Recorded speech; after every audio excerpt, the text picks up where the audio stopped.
Hi and welcome to Reddit Confessions. What you're about to hear isn't a love story. It's not even a heartbreak story. It's more like watching someone dig a hole and realizing too late they were already buried. She slid a wine glass across the table without looking at me. I'm not doing this again, Lowell. The name sounded sharp in her mouth, like something she wanted to spit out. I blinked at her. Doing what? She sipped, set the glass down, tilted her head. Her earrings caught the light, perfect little daggers. This, the tears, the guilt, the please talk to me, Celeste routine. There were no tears this time, just a pulsing behind my eyes and a sick taste in my throat. She stood, smoothed her dress, and walked toward the door. Then she said it casually, like asking about the weather. Take it or leave it. The door didn't slam behind her. That would have required emotion. She didn't cry. She didn't flinch. She just left me there, sitting in a silence that screamed louder than anything she'd said all year. And that was the moment I finally got it. This wasn't a phase. This wasn't stress, or a rough patch, or something we'd laugh about someday. This was a decision, a line drawn in the carpet, and I was the guy standing on the wrong side of it. I didn't leave right away. I sat there like an idiot, looking at 2 half-empty wine glasses and a dinner she hadn't touched. The chicken had gone cold. The candles flickered for no one. I wish I could tell you I walked out with my head high, that I slammed the door, or threw her perfume at the wall, or deleted every photo of us with a smile on my face. But I didn't. I stood, slowly, like a man leaving his own body. I packed a single bag, took the keys, left the houseplants, even fed the damn cat. And then I walked out of the life I built, quietly, like someone trying not to wake a sleeping baby. Except the baby was already gone. Now I'm in a rented room above a butcher shop. The Wi-Fi works if I stand near the window. The walls are thin enough that I know the couple next door fights on Wednesdays and makes up by Friday night. And every night, I stare at the ceiling and hear her voice again. Take it or leave it. I left. But somehow the ache followed me. You want to know the worst part? I almost took it. I was so close. I was ready to shrink myself even smaller. Apologize for things I didn't do. Beg to stay in a house where no one wanted me. Until something happened the very next day that made it clear. I didn't even know the half of it. And trust me, it's not what you think. The morning after I left, I woke up in that room above the butcher shop with the kind of headache that doesn't come from alcohol. It comes from realizing you're no longer needed. The sunlight spilled in through half-closed blinds, slicing across the bare walls, and for a second, I didn't know where I was. My phone buzzed 3 times before I bothered looking. 1 missed call from my mom. 2 texts from Celeste. Let me know when you're ready to be an adult about this. You left. That's on you. I'm not chasing you. I stared at those messages longer than I'd like to admit. There wasn't a single "Are you okay?" or "Where are you?" Just that smug, passive-aggressive tone she'd been perfecting for years. Like I had made the mess by reacting to her disaster. I spent the next few hours in a haze, just walking. No direction. Just away from things. I ended up in a small coffee shop where the barista had blue eyebrows and called me, "Sir," like I was 80. I sat in the corner with a burnt muffin and a cup of coffee I didn't want. That's when I saw it. That's when everything started to unravel. Someone had tagged Celeste in a photo. Public post. A rooftop bar. Her arm around Tanner. She was laughing, really laughing, not that polite chuckle she gave me the past few months. She looked alive. Dressed up. Radiant. Like someone who hadn't just ended a 16-year marriage the night before. The caption read, "Friday nights with this one couldn't ask for more." Friday night. The night she told me to take it or leave it. My hands went numb. I double-checked the timestamp like a man hoping for a miracle. 9:43 p.m. The same night. The same hour she walked out of our apartment, leaving me at the table like a fool. She was drinking cocktails in someone else's arms. His arms. I wasn't even angry at first. I felt hollow, like someone had scooped out my insides and replaced them with wet cement. That photo didn't show a woman torn between 2 lives.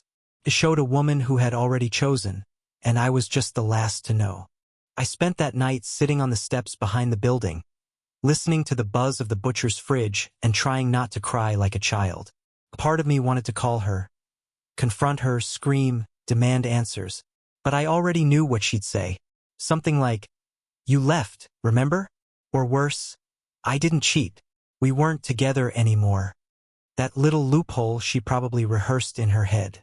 And that's when the guilt started creeping in. Not hers, mine. I started wondering if maybe I really was the problem. Maybe I didn't try hard enough. Maybe I was too quiet, too boring, too predictable.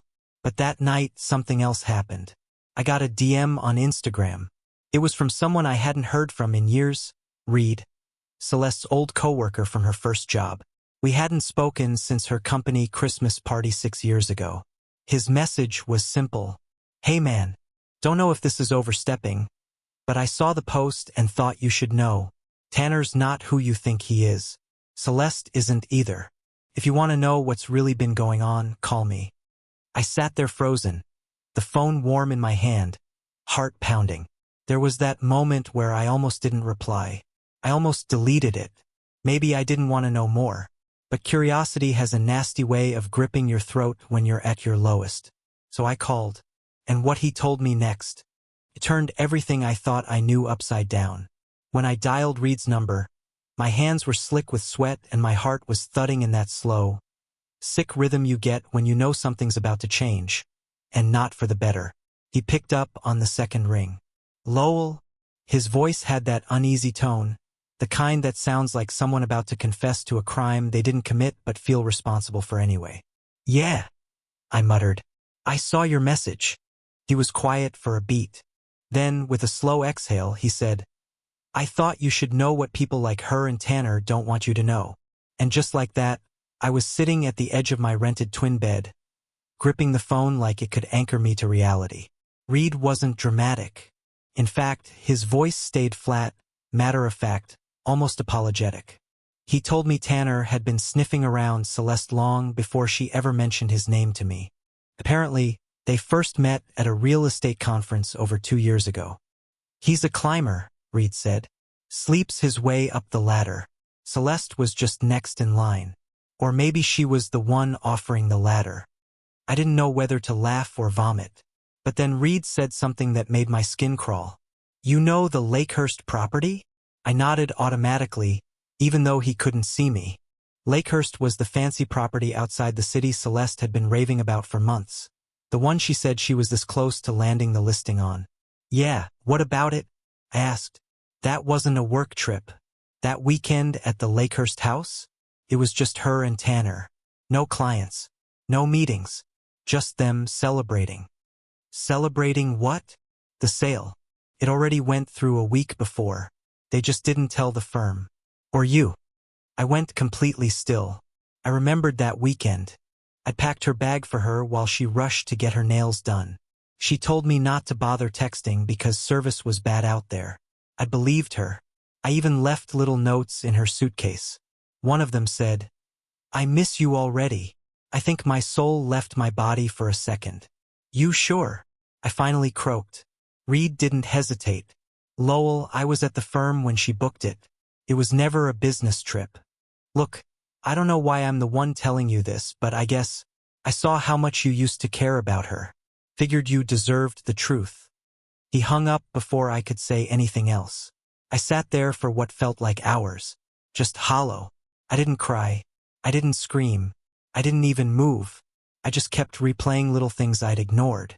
How she always came home from those business trips with hotel shampoo bottles that didn't match the brand she claimed. How her receipts were always conveniently missing. How she started sleeping in different pajamas, silk ones that I never bought for her. How she started smelling like cologne I didn't recognize and told me it was just from hugging clients.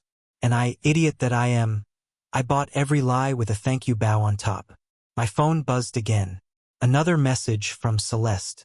"I assume your silence means you've chosen to be petty." Petty. That word snapped something in me. I started typing a reply. Then I deleted it. Typed another. Deleted it again. I didn't want to engage her, not yet. Not while I was still bleeding from wounds she didn't even acknowledge. Instead, I opened my email. I dug through months of confirmations, travel itineraries, billing statements. My fingers shook, but I was focused now. I wasn't looking for closure. I was looking for proof. And oh, I found it. Flight records, dinner reservations for 2 under her maiden name, digital check-ins at spas, duplicate charges on our joint card that she always claimed were mistakes. It wasn't just the Lakehurst weekend. There were 6 trips over the past year that lined up with team retreats and client scouting. 6. It was like watching your entire life collapse through a spreadsheet. But the worst came when I logged into our shared cloud drive, a place I hadn't checked in years. Buried deep in an old folder marked Contracts, I found a video file, unlabeled, short, just under 2 minutes. I should have stopped there. I didn't, and what I saw changed the entire direction of my story. I hovered over the play button with the kind of hesitation you feel when you're about to open a letter you know will destroy you. There's something surreal about that moment, knowing full well you're standing at the edge of something that, once seen, can't be unseen. I told myself not to watch it. I even closed the tab for a second. But the truth, when it's close enough to touch, doesn't just whisper. It howls. So I clicked play. The video opened with the faint sound of laughter, her laugh. Celeste, my wife. That soft, flirtatious giggle she used to reserve for our inside jokes. It wasn't filmed by her. It was recorded secretly. The angle was shaky, like a phone camera propped up carelessly on a table. But it was clear enough. She was sitting beside Tanner on a balcony, legs tucked under her, wine glass in hand, looking like she hadn't a care in the world. He leaned over and kissed her on the shoulder. She didn't flinch. She smiled, the way she used to smile at me when we were young and stupid and in love. And then she said it. He's never going to leave, you know? He worships me too much. I could cheat in front of him and he'd ask if I wanted tea afterward. Tanner laughed. Not just a snicker. A full-body, mocking laugh. You're evil. No, I'm practical, she replied. He's harmless. Soft. He's like a couch you don't want to throw out, but you don't want to sit on either. That sentence hit me like a brick to the ribs. She kept going. She talked about how she staged fights with me to justify her absences. How she cried crocodile tears in couples therapy just to play the part. How she knew I suspected, but counted on me being too passive to do anything about it. I sat there frozen, cheeks burning, stomach churning, eyes glued to the screen like it was a horror film and I was the final victim. I think part of me kept waiting for her to stop. For her to say, just kidding. For her to realize she was being recorded and look into the camera. Ashamed. But she didn't stop. She didn't flinch. She clinked her glass against his and whispered, "To freedom." The video cut off. My hands were shaking so badly I dropped the phone. It clattered to the floor while I sat there in silence, feeling something break open in my chest. It wasn't just betrayal. It was humiliation. I wasn't just the fool she cheated on. I was the punchline. And the cruelest part? She wasn't wrong. I had been that passive, that loyal, that desperate. I'd given her every opportunity to come clean, to fix things, to face me with decency. And she used my loyalty as a weapon, something to sharpen her lies against. It's hard to explain what happens inside a man when he realizes he was never seen as a man by the person he loved. Just background noise. Just filler. I stayed there on the floor for hours. I didn't eat. I didn't move. I didn't cry. I just kept hearing those words. He's like a couch you don't want to throw out. At some point, my phone buzzed again. Another message from Celeste. We should talk. I think we can still be civil. Let's be adults about this. I stared at the screen and finally felt something besides pain. Clarity. Not anger. Not revenge. Not rage. Just clarity. She thought I would stay quiet, that I'd walk away like a good little ghost. But she forgot something. Even a doormat gets picked up eventually. And maybe I couldn't rewrite the past 16 years. But I could sure as hell control what happened next. So I got up, wiped my face, and started planning the one thing she never expected from me. A response. Not loud. Not cruel. just precise. And oh, it was gonna leave a mark. I didn't sleep that night. I lay on the scratchy motel bed, staring at the water-stained ceiling, thinking about how everything I believed in had been slowly, methodically dismantled by the woman I built my life around. Not just through infidelity, but through calculation, mockery, a kind of emotional assassination I didn't know she was capable of. But the most painful part wasn't what she'd done behind my back. It was what she did while looking me dead in the eye, convincing me I was safe, loved, chosen. By sunrise, I was done being the fool in her story. I packed what little I had into my bag and drove 2 hours to my brother's place. I hadn't spoken to Eric in months, mostly because Celeste never liked him, said he was too cynical and disrespectful of boundaries, which, looking back, probably just meant he saw through her. He opened the door in his bathrobe, holding a mug that said "World's Okayest Uncle," and blinked like he couldn't believe I was standing there. "You look like crap," he said without warmth. Then he stepped aside. "Get in." I told him everything, every vile detail. The video, the fake business trips, the wine-soaked rooftop toasts to my stupidity. I expected him to mock me. I expected that sharp older brother sarcasm he'd weaponized since we were kids. But he didn't do any of that. He just listened, quietly. When I was finished, he said something I didn't realize I needed to hear. "Lowell, she doesn't just owe you closure. She owes you accountability. Accountability, not revenge, not public shaming, just consequences." The idea buzzed in my skull like electricity. So I called a lawyer. That might sound obvious, but for someone like me, a conflict-avoidant, people-pleasing, scared of his own shadow kind of guy, it was a seismic shift. I sat in a cramped office across from a woman named Vanessa, who had red glasses and zero time for small talk. After hearing my story, she looked me dead in the eye and said, "You're not just divorcing a wife. You're separating from a manipulator who thinks she's smarter than you. We can use that." Those words lit something in me. For the first time in years, I didn't feel powerless. We started drafting papers that day. But that wasn't enough. I didn't want to crawl away quietly. I didn't want to hand her freedom and let her pretend she'd gracefully grown out of the marriage. I needed her to feel the weight of what she'd done, to herself, to me, to the life we could have had. So I wrote her a letter. Not a rage-fueled rant. Not a sob story. A surgical strike. Precise, unemotional, undeniable. I attached the printed transcript of her rooftop conversation with Tanner, which I had transcribed word for word. I enclosed copies of the receipts and proof of her fraudulent travel expenses, some of which were tied to her company credit card. Vanessa helped me phrase it perfectly. "As per my legal counsel's advice, I am providing documentation relevant to both our dissolution proceedings and your employer's internal ethics policy, should they choose to investigate." I didn't even need to say the word affair. The implication did the job. Then came the final touch. I included a photo of the couch she once compared me to, the one in our living room. The same one she'd called useless and outdated. On the back I wrote, "Some things still hold value, even if you're too blind to see it." We couriered the package to her office. 2 days later, she called me. I didn't answer. She called again and again, left voicemails, texts.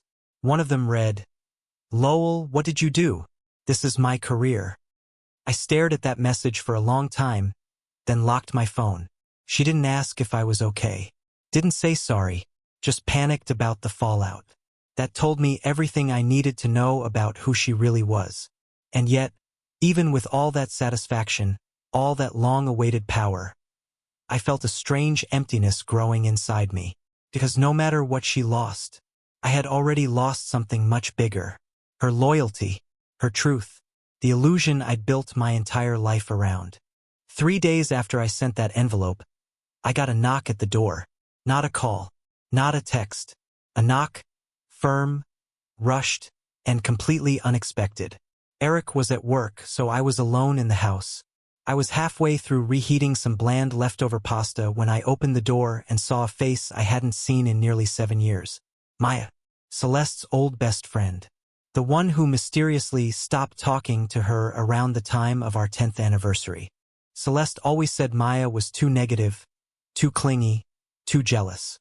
I believed her because I believed everything back then.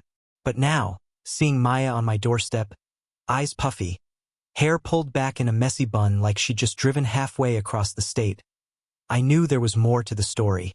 "Can I come in?" she asked softly. I stepped aside. She didn't waste time. As soon as she sat down at the kitchen table, she dropped her purse and said, "I got your letter, Lowell." Not directly, but it made its way to me. Through someone at Celeste's office. "I had to see you." I was too stunned to respond, so she continued. "I knew she was cheating," Maya said. "I knew years ago. I didn't know it was this bad. But I knew she wasn't who you thought she was. That's why I stopped coming around. She told everyone I was obsessed with you, that I was trying to ruin her marriage." I laughed, sharp, bitter. "Why would she say that?" Maya's eyes welled up. "Because I found out what she was doing behind your back. And when I confronted her, she turned it around. Told people I was in love with you and jealous of your marriage." She paused and then added quietly, "And the worst part? People believed her." I felt like the walls were closing in. I hadn't even begun to process what she was saying when she reached into her purse and pulled out a folder. Thick, overstuffed, documents, screenshots, printouts. "I saved everything," she said, "because I knew someday you'd find out, and you'd need the truth." Inside were emails between Celeste and several other men, not just Tanner. Names I didn't recognize. Code words. Hotel bookings. One message simply said, "Need an excuse for Friday night? Use Maya again, say she's having a breakdown." That one physically hurt to read. There were also messages between Celeste and her sister, mocking me, making fun of how I dressed, my whiny voice, how I used to text her things like, "Drive safe," and "Hope your day's going well." She called it needy husband energy. Her sister replied with, "He's like a rescue puppy, loyal, dumb, and always begging for scraps." That's when I finally cracked. I pushed the folder away, stood up, and walked out into the yard. I didn't want Maya to see me fall apart, but she followed. "Lowell," she said softly, "you didn't deserve this. You were good to her, better than she ever appreciated." I shook my head. "You don't get it. I let it happen. I let her shrink me down until I barely recognized myself. I begged her to love me. I made excuses. I didn't even notice when she stopped saying my name like it meant something." She walked closer and rested a hand on my shoulder. "You were loyal. That's not a flaw. You gave her everything. That's not weakness." But it didn't feel like strength either. We talked for hours. About the cracks in Celeste's friendships. The lies she told others to protect her carefully curated image. How Maya had tried to warn me once, subtly years ago, and how Celeste had cut her off the very next day. I realized painfully that my life hadn't just been a lie in private. It had been a performance. A public play where I played the loving husband, and Celeste played the wife just unfulfilled enough to earn sympathy from the audience. That night I didn't sleep again, but I wasn't lying there numb.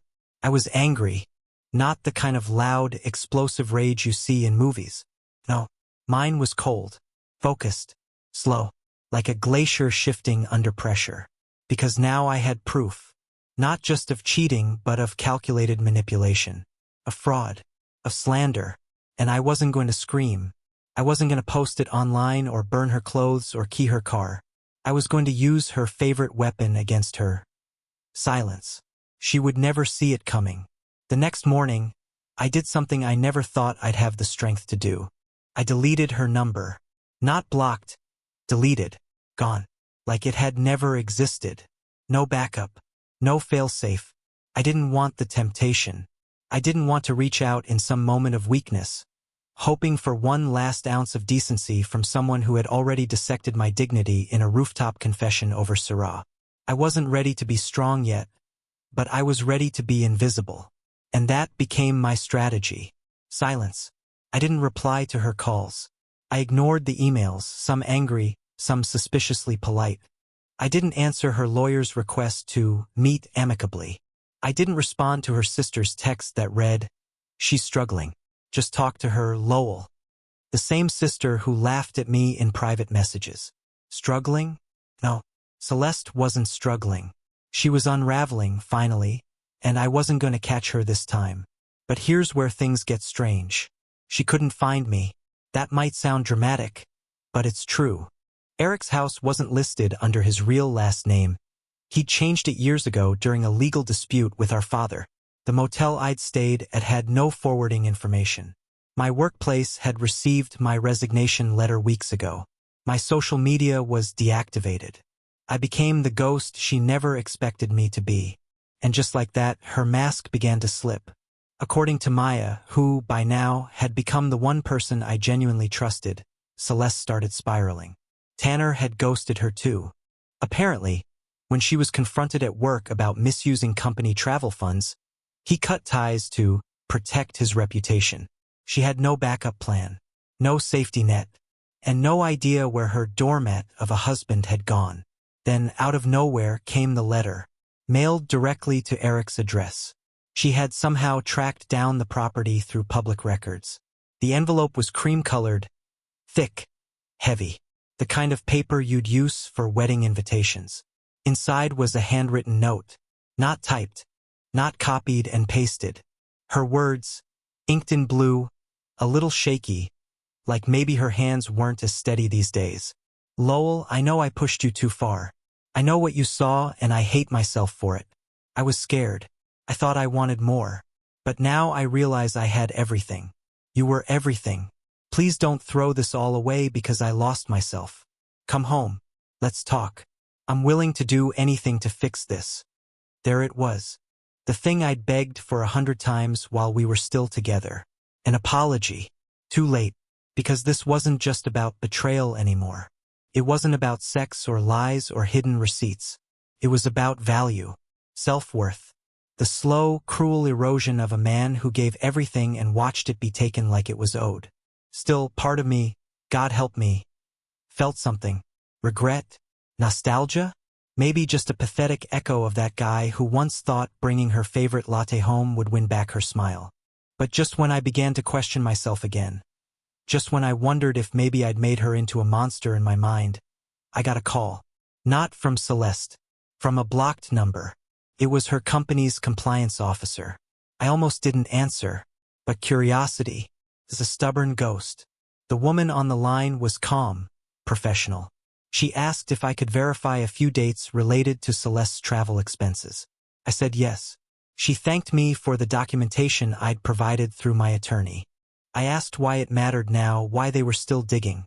That's when she dropped the bomb. There's a separate investigation now. It appears there may have been financial coordination between your wife and an external partner involving internal listings. Potential manipulation of property pricing and commission fraud. I couldn't breathe for a second. Celeste hadn't just lied to me. She'd lied to her company, manipulated deals, used fake client logs, possibly even siphoned money through side deals with Tanner. This wasn't just personal anymore, it was criminal. The woman continued, "You may be contacted by law enforcement in the coming weeks.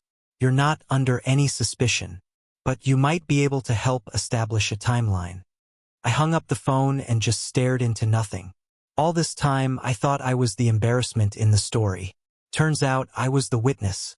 I wasn't sure if I should feel vindicated or disgusted. Because now, she wasn't just losing her marriage. She was about to lose everything. And me? I wasn't even angry anymore. I was finally free. 2 weeks after the call from the compliance officer, I received a letter. Not from Celeste this time, but from her attorney. It was clinical, cold, and filled with subtle panic beneath the formal language. She was willing to negotiate generously, they said. Willing to avoid unnecessary public proceedings. In other words, she was cornered. The woman who once smirked across a dinner table and told me to take it or leave it, now wanted a truce before her secrets became headlines. But I didn't care about leverage anymore. I didn't care about exposure or revenge or making her squirm. That part of me, the part that used to believe I could win her back with kindness or hurt her with silence, was gone. Replaced with something far more powerful. Peace. I signed the divorce papers with a clear mind and a steady hand. No screaming, no begging, no big courtroom drama. Just a signature, a quiet goodbye, and a list of things I'd never allow myself to carry again.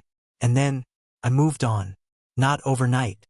Not in some movie montage where I hit the gym and suddenly everything was better. No, it was slower, clumsier. I started therapy. Real therapy.